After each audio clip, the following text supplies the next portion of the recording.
Want a chance to win a Spring Creek Model Trains 25th anniversary car? Sign up for their newsletter before December 15th for your chance to win each week. The Spring Creek Model Trains newsletter includes new product announcements, pre-order information, specials, coupons, and more. With drawings held each week, the sooner you sign up, the more chances you have to win.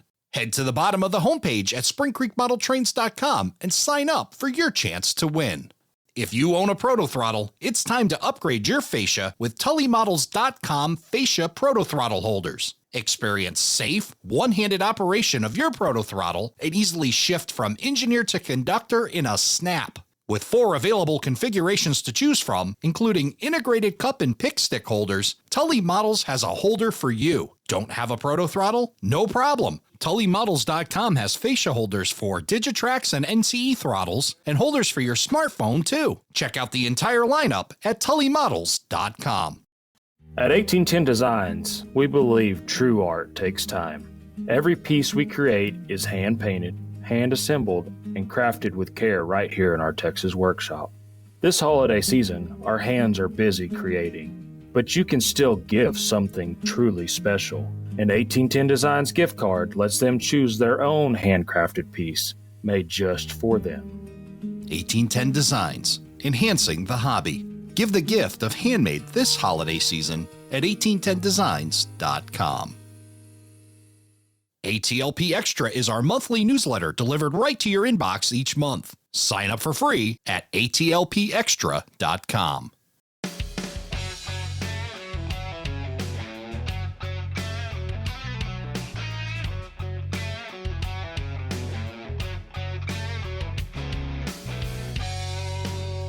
Hello, everybody, and welcome to Around the Layout, where model railroaders come to tell their story. My name is Ray Arnott. So glad you could join us. It's time once again for Talking Ops with Don Irace. And joining me, you guessed it, the guy from Sebastian, Florida, Don Irace. Don, good to see you. Well, welcome everybody. Another month of Ops with Don Irace. With you. And yes, looking forward to talking tonight. We're going to talk about something you just did. We were just over, it seems like, what was it, last week, a little over a week ago. As we're recording this, over to Mark Herrick's, knocking the dust off of the BNSF Montana division. It's been a long while since we were able to operate, so it was good to be back at it. Yeah, it sure was. It's he's been busy and a lot of personal things going on, family stuff, and he hasn't had really any time to do it. So it was really good to get the wheels turning again over there. And it ran really well for a layout that hadn't been run in months. I was really impressed. He did a great job of preparing it, and everything was staged up. It really went as a very smooth operating session. Yeah, no, everything went good. I mean, there was no problem on my end. And I mean, we had a little problem getting the dispatches thing back hooked up again because we hadn't done it in so long. We kind of forgot how to do it. But once we got it hooked back up, it worked fine. So I was glad to get back to it. Need one of those checklists, right? Like, just remember, because I mean, imagine it's become so routine. It's something you've been doing for a while, but to remember how to do things. I had to remember how to operate again. It's been that long, and it's kind of stinks when you're on the sidelines for a while. You forget how things go. Yeah, we had trouble in the beginning because we got to remember that whoever the host session is has to invite the dispatcher to the layout, and for some reason we always seem to want to do it backwards, or we both start team viewer, and then when we finally get hooked up, I can hear myself talking in my own ears because I'm running my side, he's running his side, so we have to shut everything down, and I'm like, you send me what I need and I'll log on, and then that's it. That takes care of it because it picks up everything from 2 different places. So it's basically like a virtual meeting like we're doing right now. Only we're using like you send me a link, I get on. That's it. That's the one link. But when we haven't done it for a long time, we forget that. So we both start TeamViewer, and that's where the trouble lies. But I got a checklist now. I wrote it all down, and he wrote it all down. It's all in the sequencing, right? And we just making sure that everything's done correctly. So look, as we segue into tonight's show, it's just you and me, and we're going to talk tonight about remote dispatching and not only how you got started and all that, but giving some recommendations to folks who may be looking to do the remote dispatcher thing and what they should be looking at as they build into their layouts, and then some of the things they're going to have to make sure they have for it. I want to go back. Let's take a trip back to Scituate, Rhode Island. And when you got started with remote dispatching, why don't you tell us how that idea came to you and how you implemented it there on your big layout in Rhode Island? How it came to be was that my friend Ed Jaware, that lived in the next town over, he was an operator on a layout. We had two dispatches, but they were both on site, one behind the board and then another one on, so I like to keep doing this. And I think I figured out a way that I can control this, from my new house in Georgia.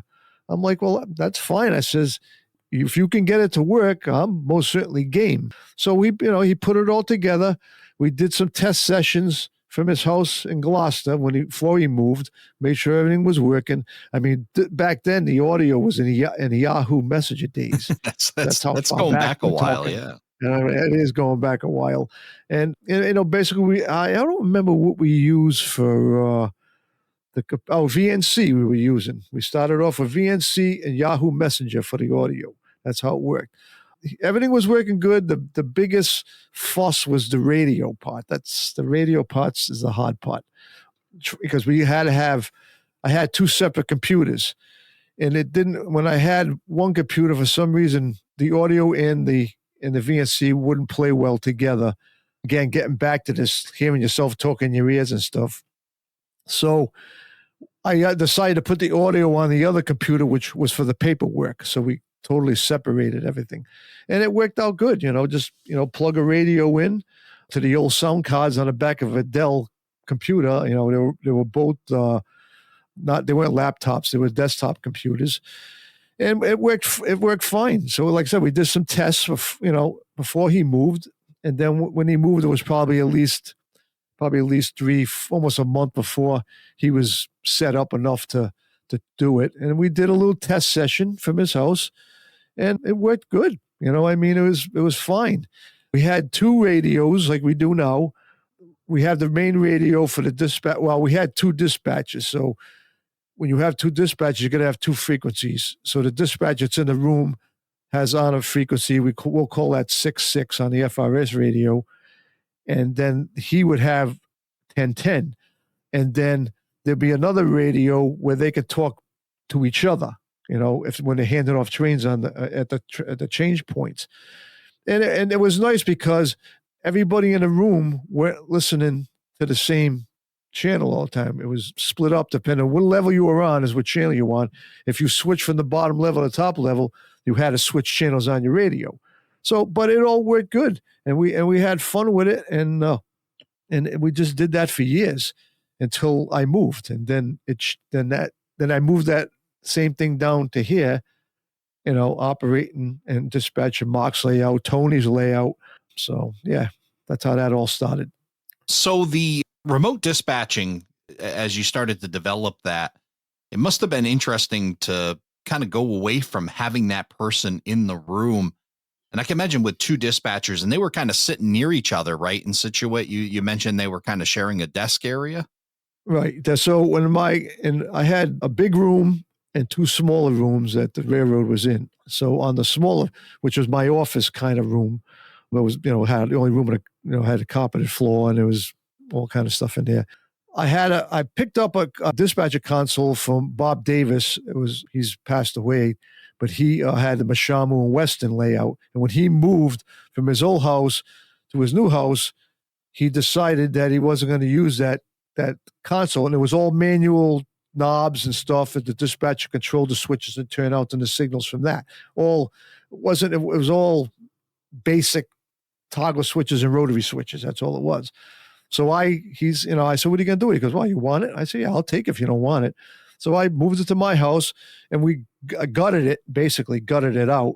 And we put 3 new panels in with toggle switches and, the one-line diagrams for everything, and the signals, LEDs for the signal lights. And back then we only used red and green, because I found that when you got too many signal aspects, people tend not to know what all that means. And so it's easy. Well, if it's green, go. If it's red, stop. It's hard enough to get them to understand it's not a suggestion. Right. It's actually a requirement, right? Yeah. And sometimes that isn't even good enough. So anyway, so I built that. That's where the dispatcher, we had one dispatcher then, and that's where the dispatcher sat, and he controlled everything. The thing I don't like about the dispatcher being in the room is guys tend to huddle around the dispatcher's board and start yakking with the dispatcher. And then all of a sudden, our dispatcher ain't paying attention to what he's doing, totally lose track of what's going on. And it happens a lot. I don't care who you are. When you get 3 or 4 guys huddling around you in an ops session that finished a job, they all gang around the dispatcher, either watching what he's doing because they want to learn how to do it or whatever. But it just gets too much. So I like it when it's remote, because then the dispatcher can't get up and walk around the room. He has to deal like a prototypical dispatcher does. You talk on the radio. I mean, you call a guy on the radio, he don't answer you. You call him on the radio again, he still don't answer you. Next thing you know, I'm getting a text message, go talk to so-and-so. I'm trying to call him on the radio. Meanwhile, I can hear them calling him on the radio, but I don't want to get in the middle of it. I'm like, they'll listen to it. But if you listen to the prototype scanner, how many times has a crew called a dispatcher, or a dispatcher called a crew, and nobody ever answered anybody, for long periods of time. So it's like being at work. Well, I think that's really a key point, right? That how much that brings by having the dispatcher remote. Hey, that's what the prototype does. They're not trackside along with the operators of the trains. They're who knows where. If it's BNSF, they're in Fort Worth, Texas. If it's New England Central, it's up in St. Albans, Vermont. Province of Worcester used to be in Worcester. Now they're up in St. Albans, Vermont. It's really brings a great prototypical element to the layout. Right. No, absolutely it does. And and it's nice because it keeps the flow of the layout going during an op session, where one person is making the decisions, the routes and where these trains are all going to go and where they're going to end up, make sure they don't hit each other. It's nice that way. I mean, sometimes I run my layout on ABS if I don't have a remote dispatcher. So the signals kind of govern the guys when they're leaving, and from wherever they're leaving from to get back, just follow the signals. If it's red, you stop. If it's anything better than red, then you can keep going. Yellow, flashing yellow. We got everything over here now, But I like the dispatcher. I rather have a dispatcher at every op session, but unfortunately, sometimes it's just not going to happen, So, but Mark is the same way. I mean, we usually run just one dispatcher, and that's me. Sometimes if he's got a big crowd, like say the guys come in from Springfield for the show, he gets more guys there than one guy can really handle. Because when you start putting a lot of trains out there, it gets a little bit confusing, and we get 20 people trying to call you at once. So we do a 2 dispatcher thing when that happens over there, and it works out good, Yeah, so it allows for either more of that. And I also like the concept of being able to include, like you talked about, you moved to Florida a few years back, and you were a big part of the Tri-State Railroaders, and your layout was really the start of the Tri-State Railroaders, and it kind of spawned off from there. But with you down there, but this keeps you involved, and it also frees up where, even if it wasn't Florida, I mean, I'm sure if there was a way for you to jump on a private helicopter and come up every Thursday that we operate, you do it. But, even if it's somebody that can't quite make it an hour or 2 or 3 away, but they can still get involved, and they don't have to make that trip if they're going to dispatch and be able to dispatch remotely. It gives you a lot of flexibility and adds that one more person that you might not be able to get to fill that spot. Right. And the other thing is not all operators really want to dispatch. So like I explained that to Mark. I said, look, if you want to, I don't have a problem with 2 dispatches at any of his op sessions. I don't want to, because some guys like to dispatch too. And I don't want to be taking that away from them, so I have no problem just taking care of the upper level, the lower level, whatever. It works good. I have fun either way. It just gives me a little more. With 2 dispatchers, you can run a lot more trains than you can with 1. because you're not, I pretty much can control everything that's going on because I'm so used to it now. But I just don't want guys that we're dispatching not to be able to dispatch the layout anymore. So, to be fair to everybody, if he has guys that want to dispatch, we'll just do a 2 dispatcher system. It's not hard. Actually, there's really nothing extra you got to do except sit a guy in front of his computer because we're going to share the same screen anyway. So, nothing really changes. They just put an additional radio on with an additional frequency for the guys on each level to be on separate channels. Let's talk about preparing a layout for this. If you're listening now and you're thinking, I'd love to have a dispatcher, whether in person or even remote. I think there's even considerations for both in a layout. Talk about things that a layout owner should start thinking about either as they're designing or in the current process of building, or need to make some modifications to make this dispatching thing work, again, whether in person or remotely. Right. Well, the easiest thing to do this when you want to have a dispatcher is when you're designing your layout in the beginning. Plan, what are you going to have on the dispatcher's board? Is it going to be, you're just going to have your main line, your turnouts, if you have signals, your yard tracks, you can detect yard tracks if you want. It's, but you're going to make a decision on how much of the railroad is actually going to be on the dispatcher. When you're trying to change to a dispatcher's layout on a layout that's already built, it's a little more harder because now you got to basically do the same thing, but now you got to climb on the layout and start cutting and snipping and, adding joiners, insulating sections, rewiring the whole thing, because you use detection. If you have 10-foot length of run, I was fortunate enough on this layout that I knew I was going to do that. So I figured all that in while I was building. My old layout, not so much. And that layout was like, 6 times the size as this one. So I did that one the hard way. Basically, I ripped all the wiring out, totally ripped all the wiring except for the main bus. And I just started from the beginning and I worked the whole layout all the way to the other end, adding the sensors and everything. But design is a big part of it. And the more ahead of that you stay, even if you don't plan on having a remote dispatcher, you should plan and design your layout around that, even if you're thinking about it. All right. So we talked about a little bit of the, design considerations. Let's kind of go through like a Don Irace punch list of the things that you should be doing as you're designing it. Like you talked about isolation. Let's talk about track detection and isolation. What are the things that you should do in that plan? Okay, so you gotta look around. You gotta decide, what am I going to use for detection? How am I going to? Because all this information has to be able to get back to the command station, which in turn gets back to the computer when we get to that part of it. So you got to figure out what your blocks are going to be. Well, if you got double track or single track, how long your blocks are going to be. Make sure when you add your detectors, you wire it correctly. Some people go as far as wiring, like a lot of guys do their turnouts separately. So there's a separate detection just for the turnouts on the main line. Because if you don't do it that way, when a train comes off, you're not really going to know. If you have that turnout tied into a stretch of track, you're never going to know when that train gets off that switch. So you're holding up what's going on behind you, for a switch.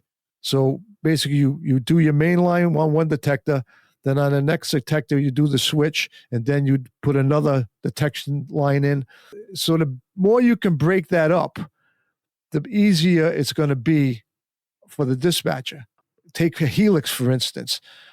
My old layout had a 12 level helix, had like 140 feet of track on it. So when we were operating, you'd send one train down 12 levels and then into the siding or wherever they were going, but you couldn't send the next train up or down if you wanted to do that. If you got a single line helix, then you can only run trains in one direction. And then when that train's done, then you can run a train in the other direction. But like say at the end of a session, we got multiple trains going back to one particular yard, you can adjust it. So what we ended up doing is Ed said, look, he says, we need to break that helix up into we had broken up into 3 different sections. So the first train will go down. He would hit his signal a third of the way down. And then the next section would be another third of the way down. And it was nice because he was able to, at the end of the session, at the beginning of the sessions is when you need that the most. You can run multiple trains up or multiple trains down behind each other. Because if you're going to run one train at a time down 12 levels, you're going to tack another half an hour onto the up session, just waiting for trains to go down. And when guys start to wait a long time, they tend to drift over to the dispatcher. And that's where all the kibitzing starts. And that's when everything gets derailed. You know what I mean? Nothing. I didn't like that. I used to tell him, look, leave the dispatcher alone. I'm going to hang a shower curtain up over here so you can't see him. You know what I mean? Yeah, it was getting crazy. Pay no attention to the man behind the curtain. Right. Yeah. It's like Oz.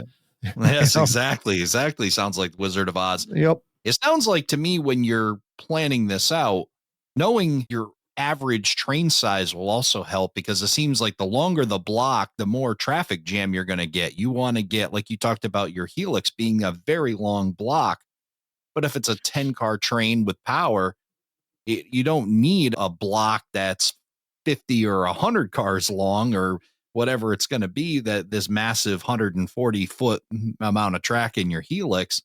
Otherwise, like you said, it's just going to become one big traffic jam. You can still create separation, but still be able to move traffic as well, because they'll be clearing blocks a lot quicker if you can make them the right size. Right. So, I mean, that's a big thing when you're doing detection. You got to decide, you can't make your trains any bigger than your block. And when you make a block, you got clearance points, and you have to make sure that train will fit in that clearance point, because if you don't, you'll bring a train in one way and then you got to basically do a saw by to get around each other. And you don't want that. So, on my layout, I have like really one passing siding here, because the way my railroad operates, we really don't need a lot of passing sidings, because we don't run. It's not a class 1 railroad. It's just a regional. So, but let's go back to Mark's layout. So Mark he runs these long through freights, and he's got to have, and his sidings are going to be able to absorb that long train. If it doesn't, then you end up with basically a cornfield meat, because one train can't get by the other, So that he's got some places too. He's got these big long blocks, and we've been discussing breaking some of that up. It's not, you just don't go out there, snip, and you're all done. It takes a lot of work to separate blocks, and then you got to add stuff to your dispatcher's board. It's days of work just to break one detector in there. We did it on my layout with they can't see this. There's an audio podcast.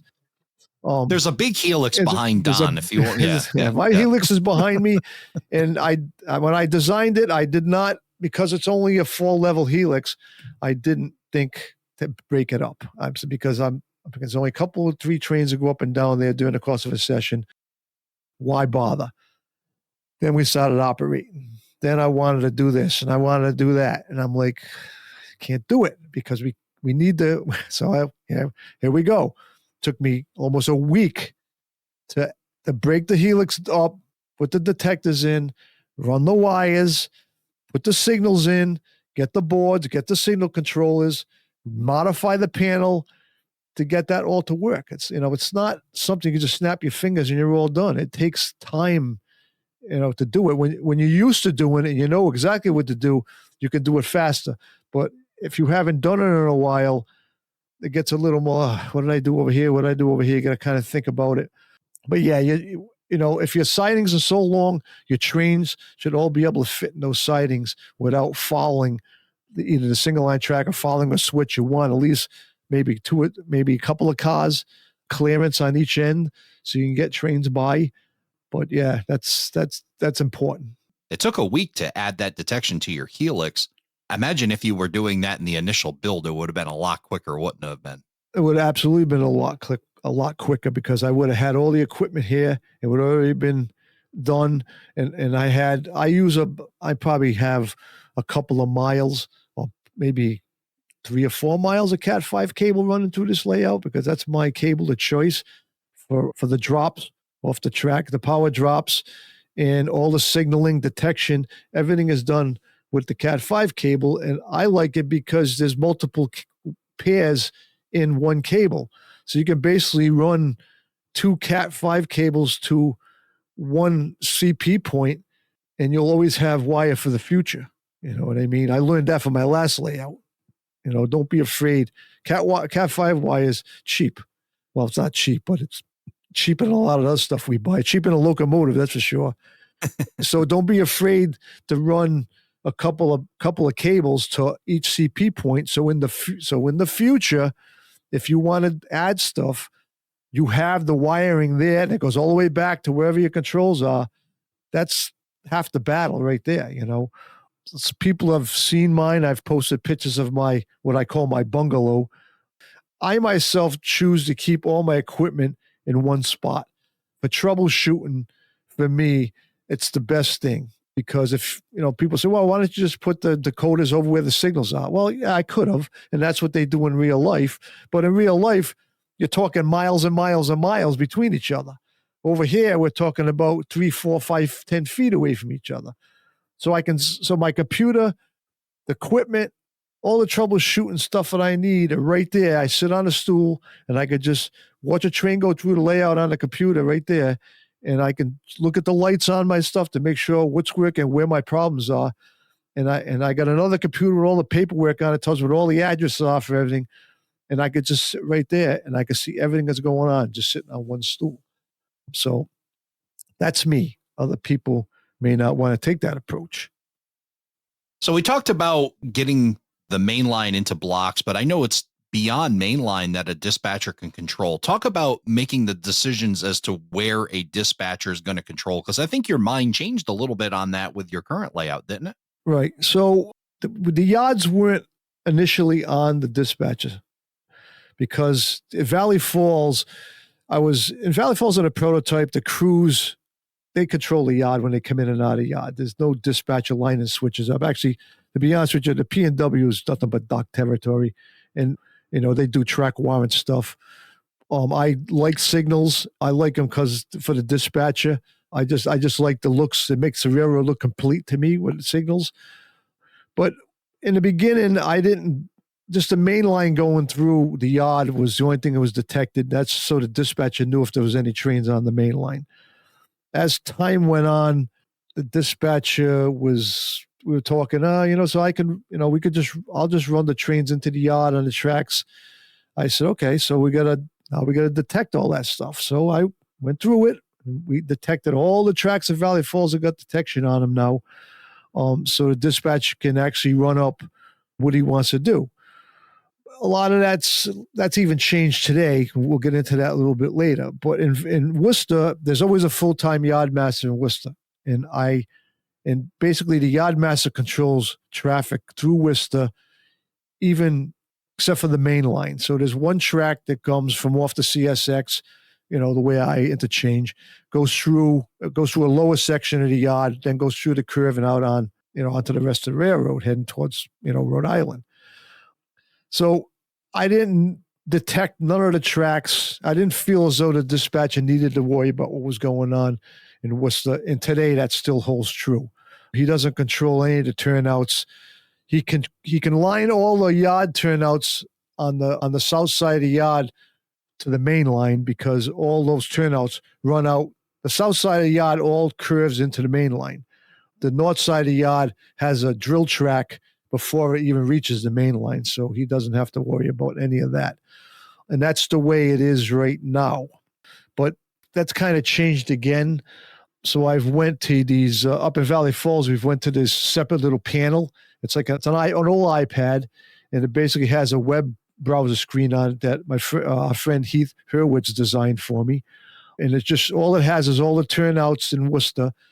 And the problem is before we had macros. So when the trains were coming in and out of the yard, you set a macro, would line up both ends of the track, and the trains would come in and what. But then I figured out as we're operating that I need to have individual control of each side of the yard, because if I got trains coming in from the north and trains coming in from the south, I need to be able to have these trains come into the yard without one waiting for the other.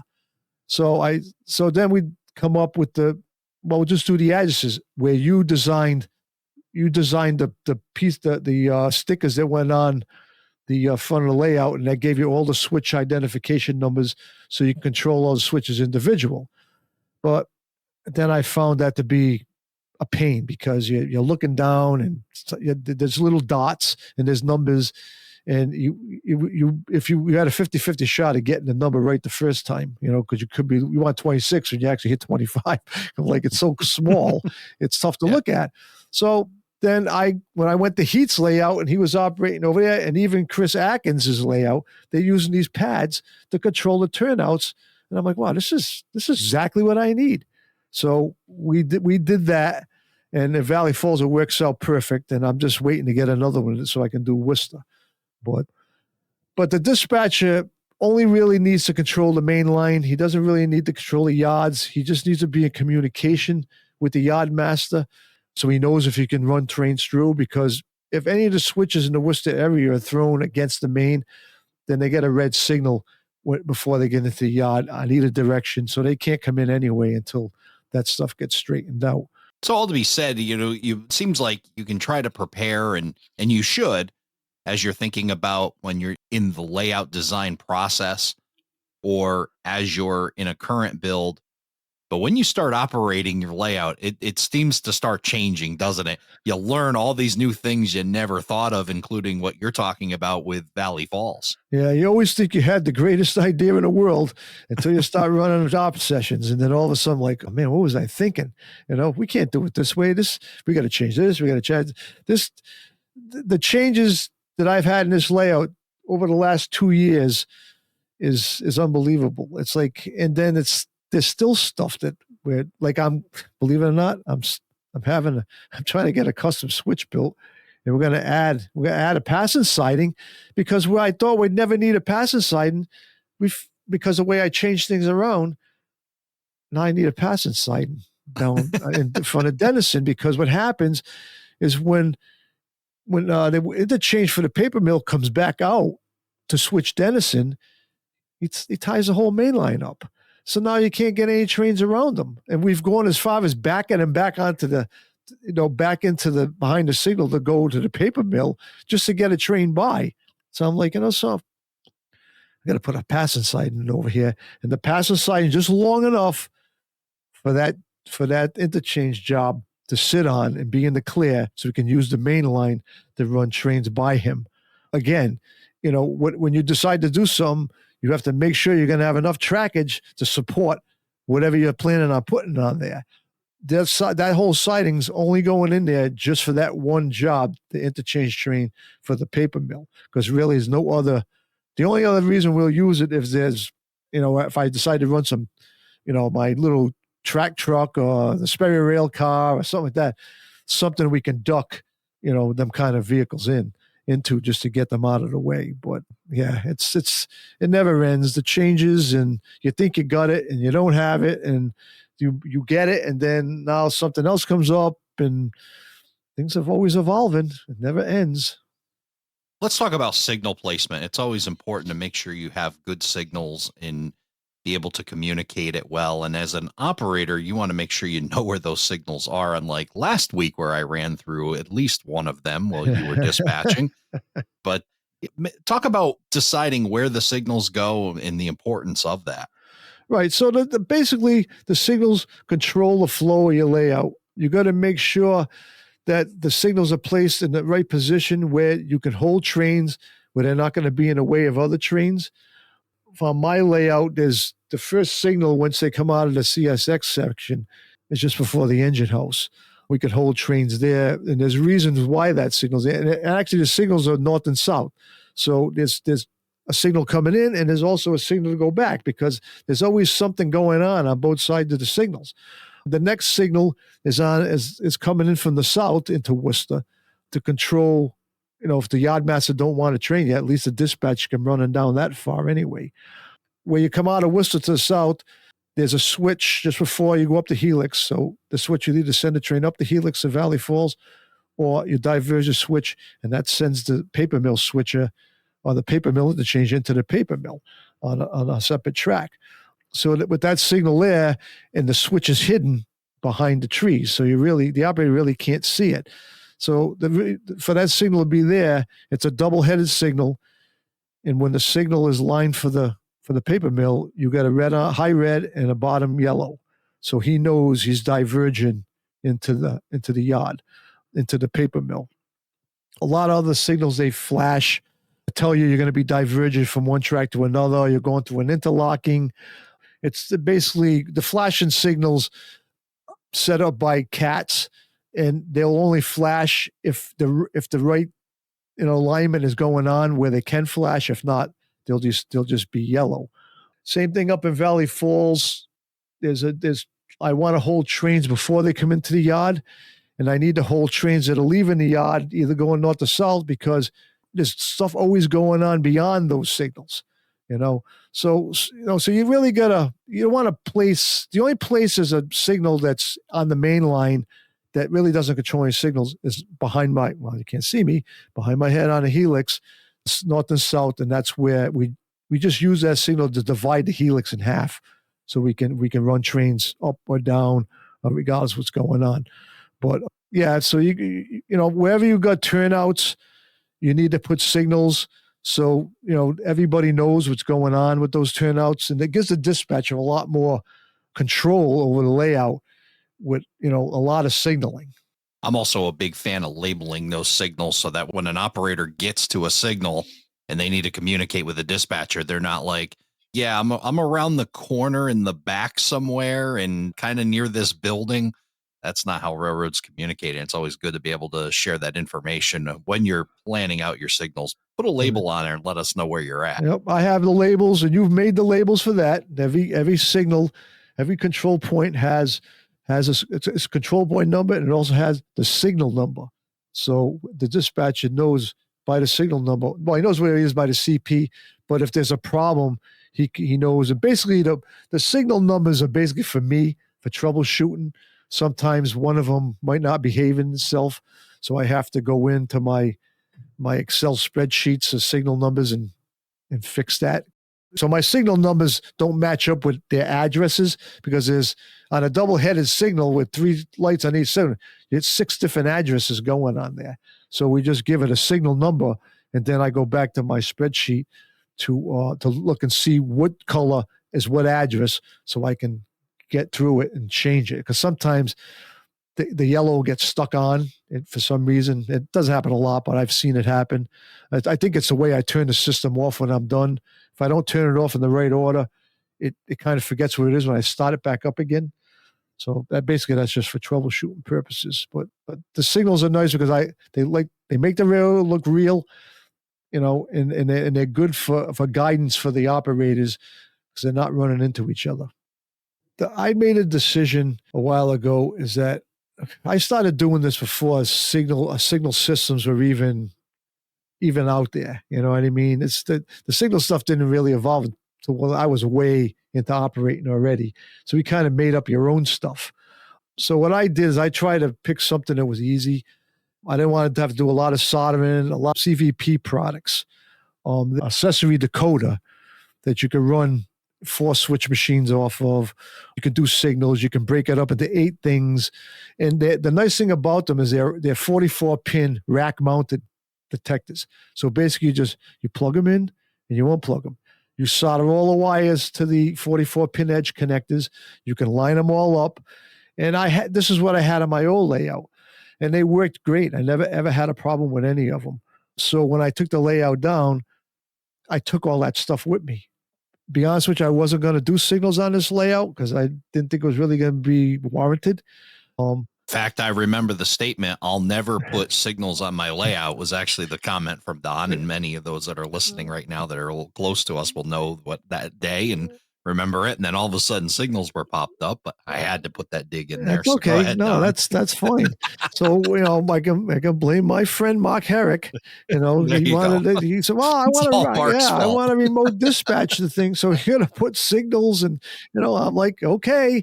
And I wasn't against it, I was kind of glad actually, because I really wanted to do signals. I just didn't really want to put the work into it, So when you do stuff like that, you got to outweigh, the work over what you're going to get out of it. You know what I mean? Right. And Right. if you're gonna spend all this money and stuff on signals just to take pictures, and really not do much, it's kind of not even worth it. But we've got them in, and we're working them. They're nice because I don't have to. So if there's a problem with one of the decoders, I just unplug it. I bring it over to my program station. I plug it into my program and setup for those cards. I send the information back into it again. I unplug it and I plug it back in there. I never have to break the soldering iron out. I never have to do none of that stuff. So, but now, today, there's signal systems. There's a multitude of companies that have different kind of signal systems. I think, I don't know if Atlas were first ones to get into the signal stuff, but anyway, you just name it. There's a bunch of them out there.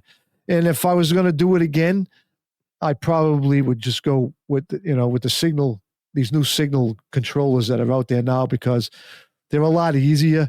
There's a lot less wiring involved in them, because mostly it's all LLC and over the bus, where I had to run all this Cat5 cable to everything to get it all back to one place for my troubleshooting purposes. But yeah, it's a lot, but I like it, and to me it was worth it. But the controllers, like I said, you wouldn't want to do what I'm doing now or what I have. You would just go to a company like anybody and just find a signal system that'll work for you. How does that all get controlled, and how does that go back to remote dispatching? I know it's CATS, right? Is the system that you're using? Right. So I use CATS. There's also JMRI. I prefer the CATS over the JMRI. My old layout had JMRI. We had two signals, red and green, and we had all detection on it, and it worked good, but you were kind of limited to what you can do with colors, like track segment colors.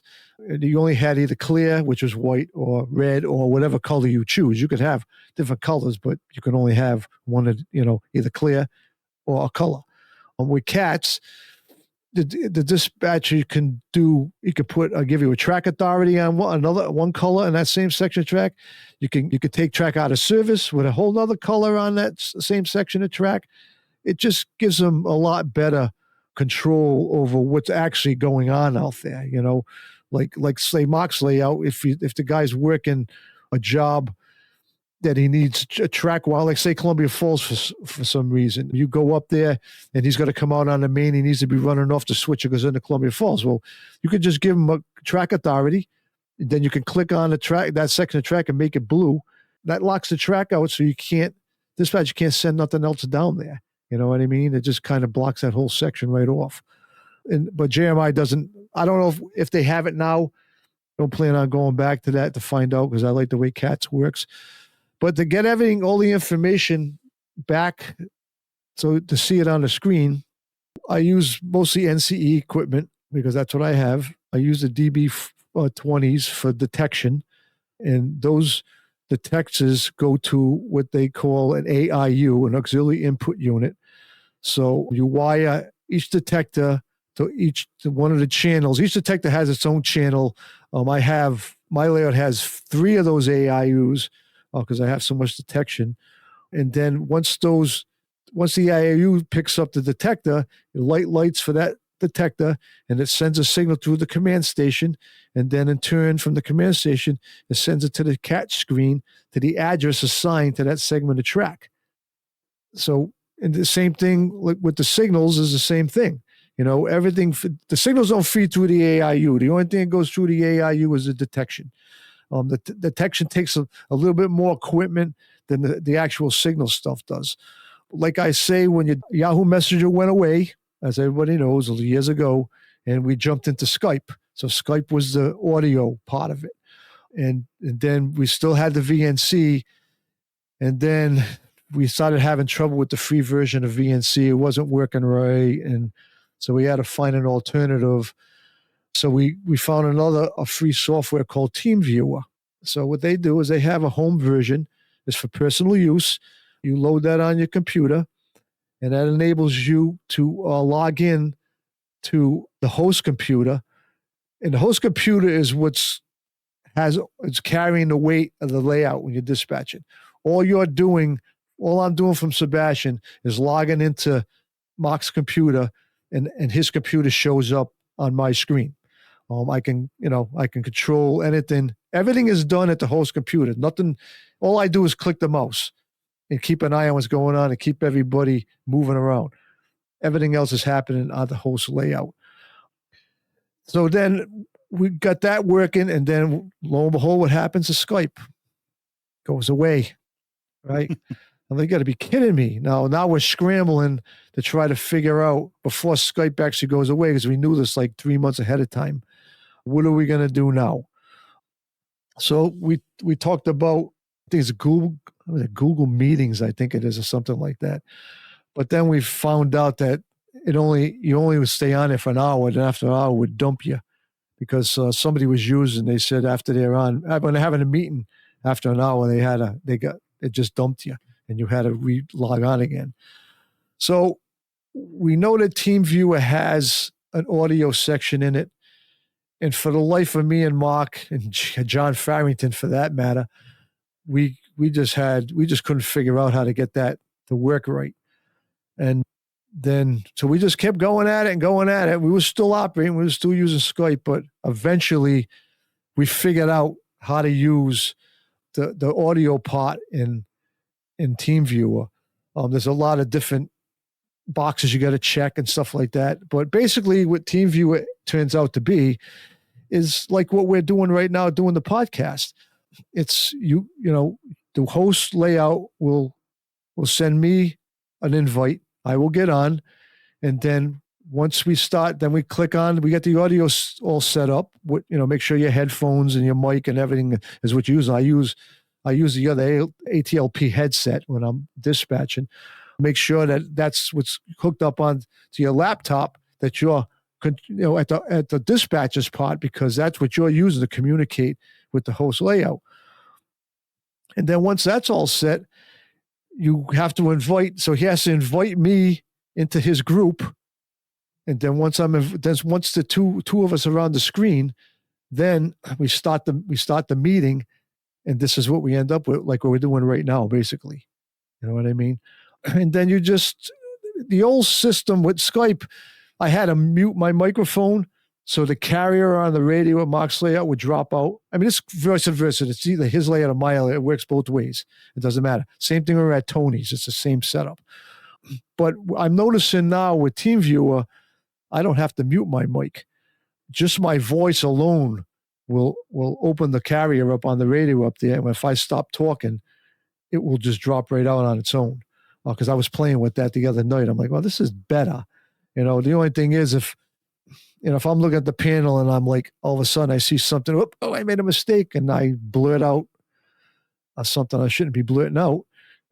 Having a muted mic always works for that, because not everybody, I mean, they'll just laugh anyway.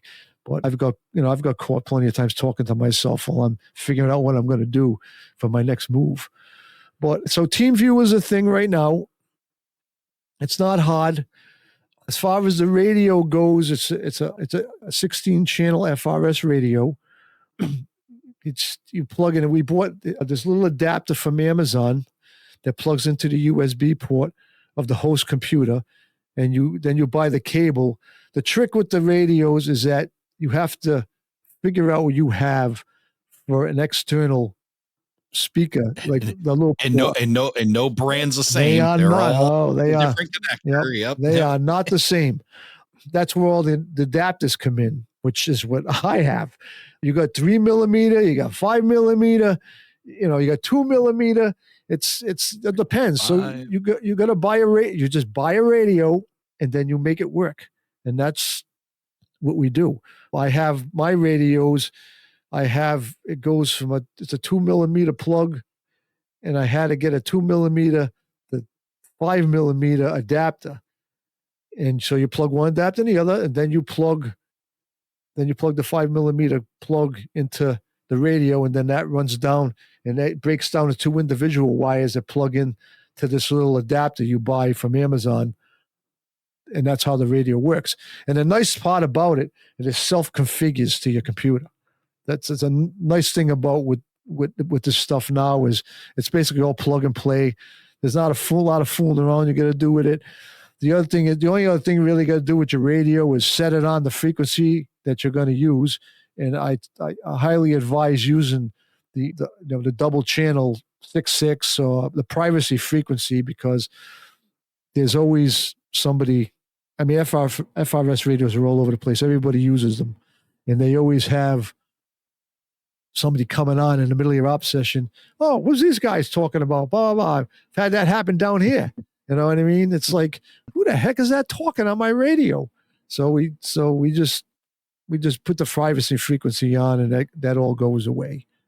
So and just to clarify, just so a little understanding here, the FRS radio is at the host site, and what happens is the speaker becomes the microphone becomes the speaker. It's kind of like cross. So when you talk at the host site, the radio receives it, and out of the speaker comes what you're receiving, and then vice versa. So it's like kind of like, it seems backwards, but it's actually frontwards, and it works perfectly. And it's almost like magic. You know, when you first see it, it's like, you mean I'm using this little FRS radio and it's reaching from Windham, Connecticut to Sebastian, Florida. Of course, there's a lot of internet that's helping that, but it is a pretty wild concept that I'm talking to Don just as much as I would be talking to any other operator in the room. It's a really cool, and it doesn't require any other additional equipment than what you're already using for internally, as far as like radios or anything else. You're using the same radio. It's just the way it's set up through the computer and using the magic of the internet to get it to where it needs to go. Pretty wild. It's pretty amazing stuff. And it's amazing you guys are able to figure that out so long ago. Yeah. Well, it's like I said, it's none of this stuff is rocket science. People want to do this. And I had a guy send me a message the other day on what he had to do to hook his FRS radios up to his, to the computer, and I sent him the link to that little adapter we have.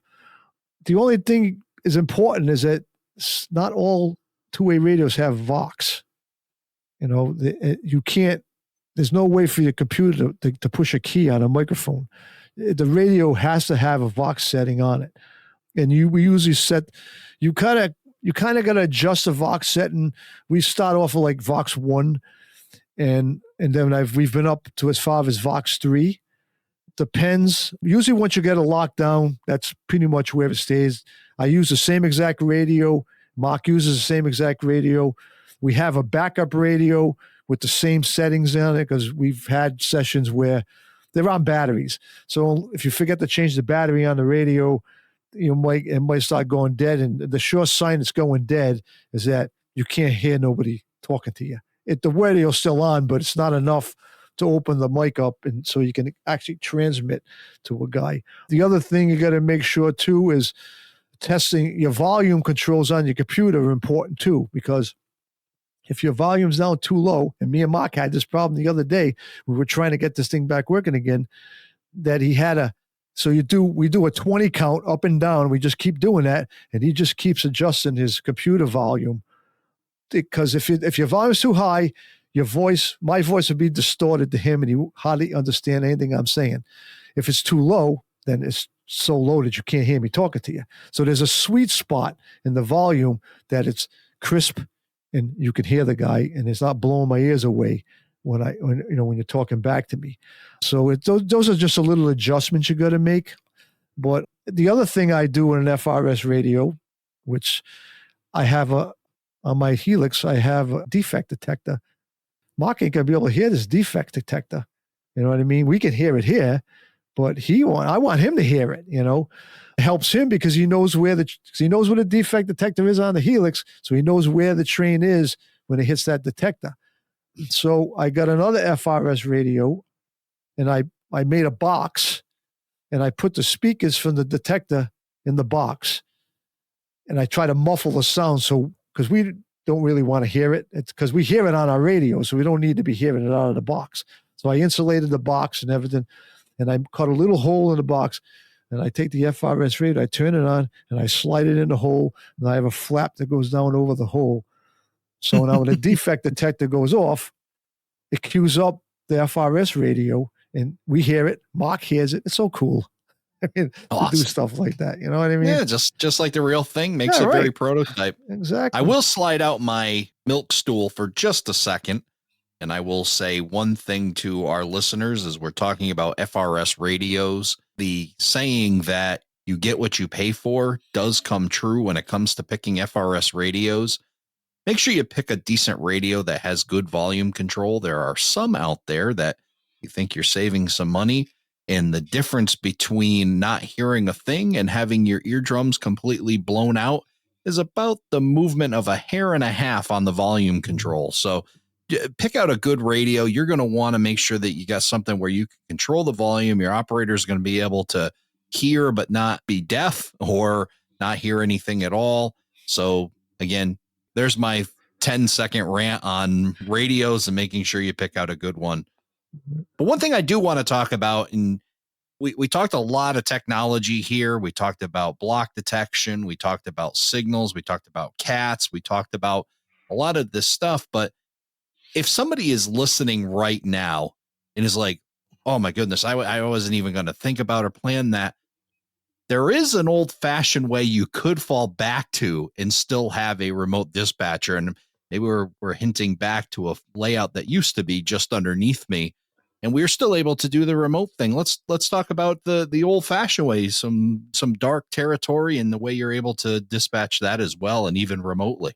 Right. So on your layout, it was the P&W, and obviously, like I said earlier, the P&W is dark territory. There's no signals. The dispatcher is right now is in St. Albans with the takeover, but the dispatcher was in Worcester in the communications center, and all they use is track warrants. So I dispatch your layout, and it's easier when you have warrants because the only thing you want is you only need the audio part.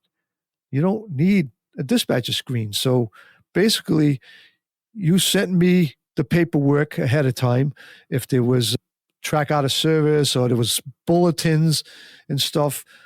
That was all sent, ahead of time. You would get me all that information, and then all I would do was we use Skype. That's all we used, and we just talked back and forth.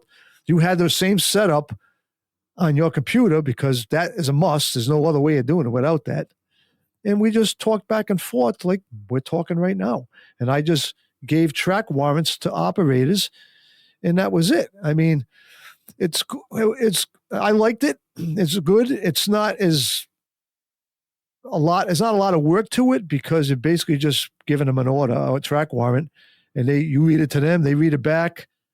If they made a mistake, you make them fix it, blah, blah, blah. And then you sit and wait. And you just basically sit and wait for somebody to call you again. That could be in 10 minutes. It could be an hour and a half. It depends on what's going on. After that, a little bit, we talked about, I'm happy being involved, but I need to be one more step involved. How about we put an iPad up somewhere so I can actually see what's going on? You know what I mean? Yeah, we installed our version of the virtual railfan cam for Don, and you were able to hear in the room. Yep. We did put it on mute so that when we talked about you couldn't hear it. But yeah, but it was just nice to talk to somebody. It was nice to be able to talk to the guys, and I could see the guys like the old days. I don't see these guys as much. I mean, I try to make an effort when I get up north to somebody's going to be operating somewhere. Hopefully somebody's going to be. I give plenty of warning to let them know when I'm going to be there. But it was just fine, just having the iPad hanging in your basement so I can see what was going on.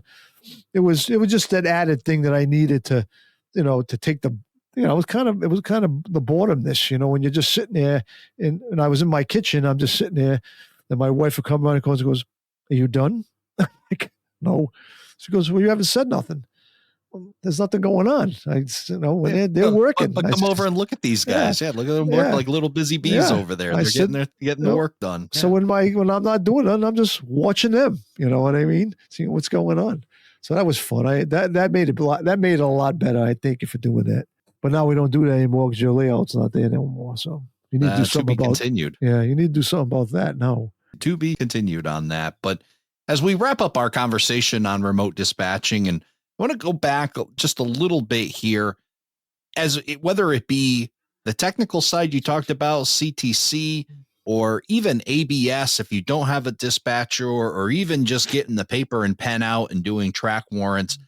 Let's talk about just the importance of having a dispatcher on a layout, whether there be in person or 1,000 miles away. The dispatcher on a good size layout or small layout depends. I mean, my layout, I've got 12 trains to run through the course of an op session. Mark probably may have around the same amount on his big layout, but the thing is that the dispatcher keeps control of the movement of the trains on the layout. When you do the wing it method, it's problems. Guys, especially, we're going to go back to the TTTO. I got to get in there. That doesn't always work when you have guest operators at your house. I've never seen it. It's fallen apart every time I've been to one. And then things get messed up. Oh, what are you on that track for? You're supposed to be on this track, not on that track. With a dispatcher, put you on the track that you need to be on. And it takes all that extra thinking away from an operator, especially a new operator that's learning to operate. They have enough to deal with, and they're nervous enough when they're running their own train, just making sure they get all their cars spotted and picked up that they're supposed to, without worrying about where they're going to be to do that stuff. And if they can go, if they can't go, if they're gonna, if they're running from a double line track into a single line track, what's coming around the corner? They can't see none of that. And a lot of guys, they forget to ask. I mean, even with remote dispatching, people tend to go by signals. I'm guilty of it. I've done it myself. And a lot of people do it, but then eventually you just get used to it. But when you have a remote dispatcher, if I give you a red signal and all of a sudden I see the track segment light up on the other side of the signal, hey, Ray, did you forget to stop at the signal? I've heard that right, a few times. When you got an engine and a half on the other side of the signal, we were supposed to stop. But so that's another thing, because now I can stop you and back up where you're going to be. And there's not a problem down the line for the train coming at you. You know what I mean? So it just keeps some kind of orderly to the session. And it takes a lot of thinking from the operators. All they have to do is worry about operating their train. They don't have to worry where they're going to be, how they're going to get there. That's up to the dispatcher to take care of. And on my layout, I like the remote dispatch because I like to operate. Everybody knows that's my thing. I don't run these op sessions for my operators. I run them for me also. And when Mark was doing his layout in the beginning, he was dispatching the whole thing because, he just felt better doing it himself. Now he's got a few people. Well, he's got me and, Corey and Joe Sapiga's put his fingers in there dispatching. But it gives Mark a chance to go out and operate on his own layout, because I'm sure Mark would rather operate on his layout than sit behind a screen all night long after he spent 3-4 days cleaning this thing to house an op session. We both think the same. We want to operate trains. That's what we do. We remote dispatch because we do it, because I do it, because I can't be there at every op session and he can't be here at all my op sessions. This is why we remote dispatch. Same thing with Tony's. I couldn't be up at Tony's, so I was able to be a part of the group without physically being in the room. Same thing on your layout. Any layout that I dispatch is just fun for me, and I'm more than glad to be a part of it. And it's to get to that point sounds scary. It sounds like there's a lot of it's a lot of expense to it, but it's really minimal expense. I mean, the hardware to make it happen is the probably expensive part. I like doing electrical work. Obviously, I was an electrician for 42 years, so electrical work doesn't scare me. And I was able to do all mine. I helped Mark wire all his up to get the detection and the signaling and all that stuff. I've gone over there when I'm up there to help him troubleshoot a special signal at Essex. It never seems to want to behave itself. But he finally figured that out, what the problem was. I don't even remember what it was. I know we were scratching the hair off whatever hair we have left on our heads, trying to figure out what's going on with that thing. But it's finally working right now. But the remote dispatcher controls the show. He's the leader of the pack, makes everything run smooth. If trains have a cornfield meet, it's on the dispatcher. It's not on the train crews. Well, that wraps up our conversation on remote dispatching. You can check out all the links and things that we mentioned on the podcast at aroundthelayout.com/203. Do me a favor, if you're considering remote dispatching or you know somebody that is, please take a moment and share this episode with them. Don, thanks so much for coming by and talking remote dispatching with me. Hey, glad to be here. Can't wait to get back again next month for another episode. Thank you for joining us for this episode of Around the Layout. Learn more about today's episode, check out past shows, and much more on our website, aroundthelayout.com. Show your support by becoming an operating crew member at aroundthelayout.com/crew. Follow us on social media, aroundthelayout.com/social. And send us your feedback, aroundthelayout@gmail.com. Thanks for hanging out with us around the layout.